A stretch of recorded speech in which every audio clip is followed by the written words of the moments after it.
Você provavelmente conhece o mito que circunda a fundação de Roma, mas você conhece ele todo? Um rapaz chamado Enéas, esse Enéas, era o filho do rei de Troia com a deusa Vênus. Fugiu de sua cidade e foi para a região de Lácio, na Itália, onde fundou uma cidade chamada Alba Longa.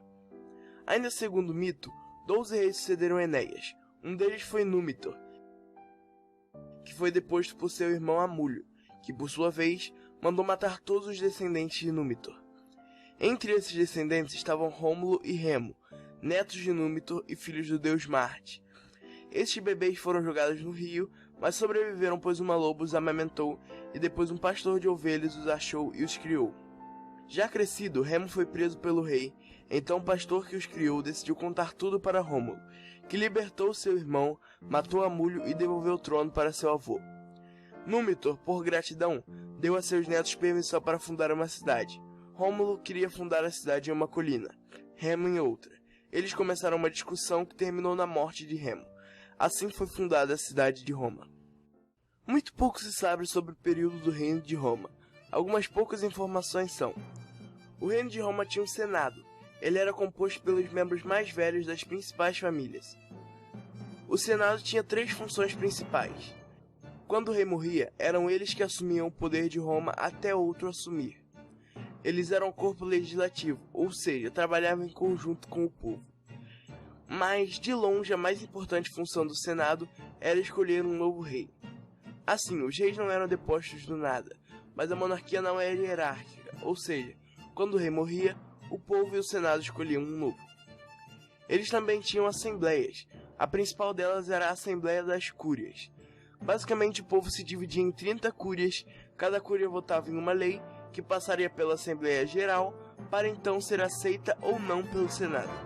Também havia a Assembleia Calada, mas eles não tinham nenhum envolvimento político, só tratavam da religião. Quanto ao rei, ele era o chefe executivo, o chefe legislador, comandante-chefe do exército, sumo sacerdote e supremo, enfim. O reino de Roma teve 7 reis, por mais que seja bem provável que só os últimos tenham existido. Foram eles: Rômulo, Numa Pompílio, Túlio Hostílio, Anco Márcio, Tarquínio Prisco, Sérvio Túlio e Tarquínio o Soberbo. Então, os 4 primeiros reis foram de origem latina e os 3 últimos foram de origem etrusca. Isso vai causar um leve desentendimento. Quando Tarquínio Prisco inseriu os etruscos na sociedade, colocando eles no exército, nas assembleias e no senado, os latinos não ficaram muito felizes, mas com o tempo eles engoliram. Depois de alguns anos, chegamos a outro rei etrusco, Tarquínio o Soberbo. Ele foi o último rei de Roma. O cara saiu na marra, mas teve motivo.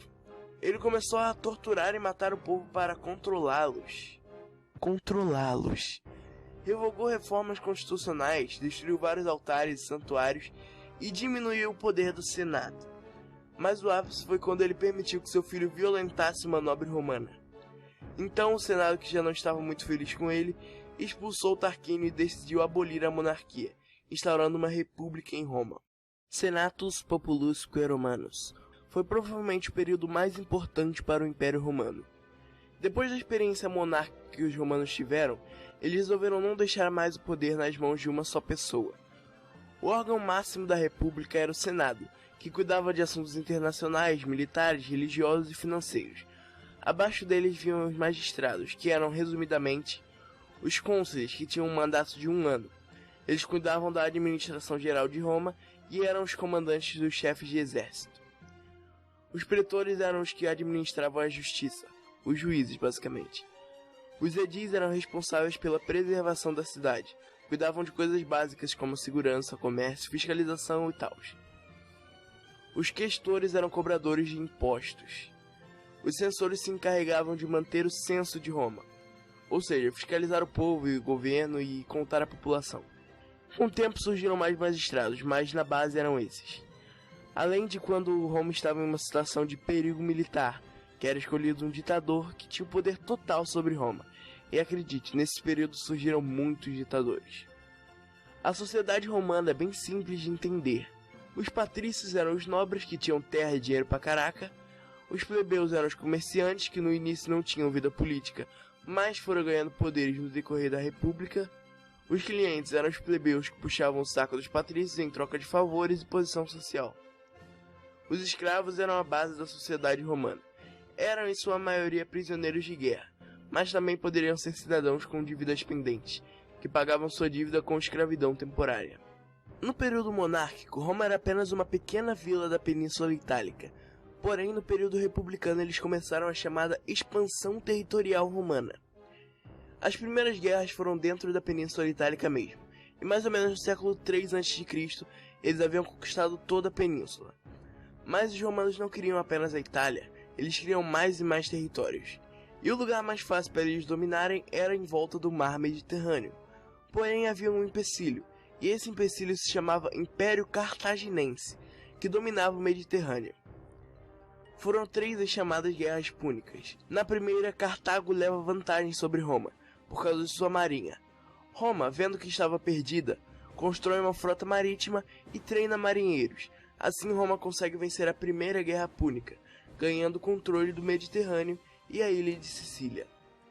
Na sede de vingança contra Roma, surge um general cartaginense chamado Aníbal, que tem a brilhante ideia, realmente brilhante, de derrotar a República Romana com um exército de elefantes. E incrivelmente deu certo, pelo menos no começo. Roma quase cedeu, mas no final Aníbal teve de se render. Com Cartago derrotada, os romanos acharam que não teriam mais problemas com a cidade, até que eles perceberam que o pessoal de lá estava se recuperando e crescendo novamente. Então o senador romano declarou guerra, ou melhor, a completa destruição de Cartago. E assim fizeram, ganhando total controle sobre o Mediterrâneo e, além de salgar a terra de Cartago, desfertilizando a terra.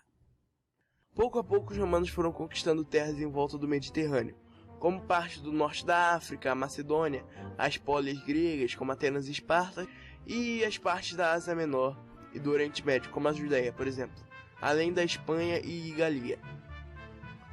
Tudo estava correndo bem para os patrícios. Os plebeus, que eram a maior parte dos cidadãos de Roma, estavam falindo cada vez mais. Alguém precisava mudar isso. Olá, amigos, tudo bem? A República Romana estava indo muito bem internacionalmente. Mas internamente eles tinham um grande problema.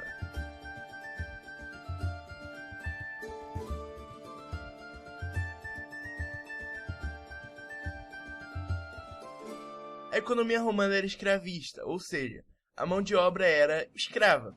E os escravos de Roma eram, em sua maioria, prisioneiros de guerra. E é aí que entra a grande questão. O exército romano era composto de plebeus, que não participavam da vida política. A primeira medida tomada por eles foi não batalhar até conseguir algum direito político. Sem opção, os patrícios acabaram cedendo. Com isso, os plebeus conseguiram alguns direitos políticos, como os cargos de tribunos e edis da plebe, além da Assembleia da Plebe, que era uma das principais assembleias da República, podendo vetar qualquer lei do Senado. Mas só que, com alguns plebeus ocupando cargos políticos, houve um racha na classe social plebeia. Agora haviam os plebeus ricos, que eram os que ocupavam cargos políticos, e alguns poucos agricultores e comerciantes que conseguiram enriquecer, e os plebeus pobres, que estavam ficando cada vez mais pobres. Porque, com as campanhas militares aumentando, os plebeus foram forçados a sair de casa, deixando as propriedades em desuso. Quando eles voltavam sem dinheiro, vendiam suas terras a preço de banana e se mudavam para a cidade. Por estarem nessa situação, eles escolhiam qualquer líder que prometesse os ajudar. Sim, surgiram muitos babacas nisso, mas também tiveram alguns que tentaram, como os irmãos Graco, por exemplo, que tentaram fazer algumas reformas na economia romana e aprovar algumas leis pró-plebeus, e acabaram assassinados. Eis que então surgem os homens que mudariam o destino de Roma, ou quase. Marco Crasso, Pompeu Magno e Júlio César decidem criar algo que hoje conhecemos como o primeiro triunvirato, que obviamente não era nada oficial. Eles fizeram um acordo informal de que um ajudaria o outro a conseguir cargos políticos. Bom, no começo deu certo. César foi cônsul e depois foi conquistar a Gália. Pompeu e Crasso também foram cônsules, mas é aí que as coisas começaram a desandar. Primeiro, Crasso resolveu ir para o Oriente batalhar com o Império Parta, mas ele morreu. Depois Júlia, a filha de César e esposa de Pompeu, morreu também. E ela era a única garantia do acordo entre César e Pompeu, que que acabou sendo desfeito. E meus amigos, é aí que as hostilidades começam. Como César estava demorando demais na Gália, Pompeu, que tinha conseguido poderes ditatoriais, mandou uma carta a César dizendo que se ele não entregasse seu exército a Roma, seria considerado traidor da pátria. Júlio César falou: "Belê, pera aí que eu tô chegando." É claro que Pompeu não esperou e fugiu para a Grécia. César entrou em Roma sem oposição. Depois disso tudo, o Senado concedeu a Júlio César o título de Dictator in Perpetuum, que, é claro, dava a ele poderes absolutos sobre Roma. No papel de ditador, César fez algumas reformas bem importantes e benéficas para os plebeus. Também colocou mais pessoas variadas no Senado, o que diminuiu a aristocracia. Mas uma das principais mudanças, não só para Roma, mas para o mundo inteiro, foi a do calendário. Na Roma Antiga eles usavam um calendário de 12 meses que totalizavam 355 dias. Nele os meses tinham de 29 a 31 dias e a cada 2 anos eles tinham que adicionar um mês de 22 ou 23 dias, chamado menses intercalares. Só que faziam uns 10 anos que eles não colocavam esse mês para ajustar direito. César percebeu que estava bugado quando eles foram comemorar as festas marcadas para março, que era o primeiro mês do ano, e estava no inverno. Para consertar isso, ele fez uma recontagem e adicionou 2 meses só naquele ano para ajustar certinho com as estações. E até hoje o ano de 46 a.C. é considerado o ano da confusão, porque ele ficou com uns 450 dias. E isso também resultou no deslocamento de januários e februários, que eram os últimos meses do ano, para o início do ano seguinte. O calendário juliano em si é bem parecido com o nosso, 365 dias, 12 meses, 7 dias na semana, 24 horas e tem um dia a mais a cada 4 anos. Resumindo o governo de Júlio César, ele ajudou os plebeus, se deu vários títulos, ajudou mais os plebeus, ganhou vários títulos e diminuiu o poder da aristocracia. Esse último deixou o pessoal da alta classe romana bem bolados e eles acabaram por assassinar Júlio César, provavelmente esfaqueado por 60 pessoas. A parte conservadora aristocrata do Senado foi a responsável pela sua morte, achando que se matassem César trariam a boa e velha República Romana de volta. Como estavam errados. Com a morte de Júlio César, Roma entrou em crise. A maioria dos plebeus e alguns patrícios menos influentes amavam César. O Senado, meio desesperado, tomou uma das decisões mais importantes da República, a criação do Triunvirato. Ok, hoje a gente conhece como Segundo Triunvirato, mas eles não sabiam da existência do primeiro. Então, enfim, Roma foi subdividida em 3 partes, uma para Marco Antônio, outra para Marco Lépido e a outra para Caio Otávio, sobrinho de César. Eles teriam poderes quase absolutos apenas abaixo do Senado e um mandato de 5 anos. A intenção do Senado era clara, os 3 triunviros eram pró-César e o objetivo deles era acalmar a população, mas o poder mesmo continuava com o Senado. Por 5 anos estava ok, eles passaram a maior parte caçando opositores de César por todo o território da República, então eles ficaram bastante ocupados. Depois que acabou o mandato deles, foram reeleitos e mais uma vez as tretas começaram. Lépido foi o primeiro a vazar. Ele tentou roubar o poder de Roma, mas foi exilado. Quanto a Marco Antônio, as coisas foram bem mais complicadas. Ele estava num rolo com Cleópatra, tanto que cedeu parte do seu território para ela, e isso deixou o Senado meio chateado. Sabe quem mais ficou chateado com isso? Caio Otávio, que seguiu pro Egito com sangue no zóio para derrotar Marco Antônio. E dentre as várias batalhas, a de Áquio foi a decisiva. Nela, Marco Antônio e Cleópatra se suicidaram. Roma teve mais uma vitória. Otávio voltou para lá com o Egito conquistado e anexado. Mas a República Romana estava abalada. Caio Otávio recebeu o título de príncipe, o primeiro dos cidadãos, e de Augusto, venerado, exaltado. E assim iniciou-se um período em Roma chamado Principado, sendo mais específico, o Império Romano. Olá, crianças, bom dia. Então, espero que vocês tenham gostado do nosso vídeo ilustrativo, né, que tem uma linguagem mais simplificada, que resumiu bastante para vocês todos os acontecimentos históricos, né, da Roma Antiga, para facilitar o entendimento de vocês. Então, eu quero que vocês anotem aí no nosso cabeçalho da nossa aula de hoje o código da aula A42 e vamos para as atividades no livro. Das páginas 338 até 341, né, eu vou pular a parte da leitura, porque vocês podem ler em casa sozinhos, tá bom? E vamos responder as atividades. Então, no número 1, quais regimes políticos ou formas de governo existiram entre os antigos romanos? Na Roma antiga, existiu a monarquia, a república e o império. Qual regime político os patrícios instauraram em Roma depois de derrubar o rei Tarquínio, o Soberbo? Sabemos que os patrícios eram as pessoas de posse, as pessoas ricas. Então, quando eles derrubaram o governo do rei Tarquínio, que era uma monarquia, eles implementaram a república. Então, foi o regime republicano.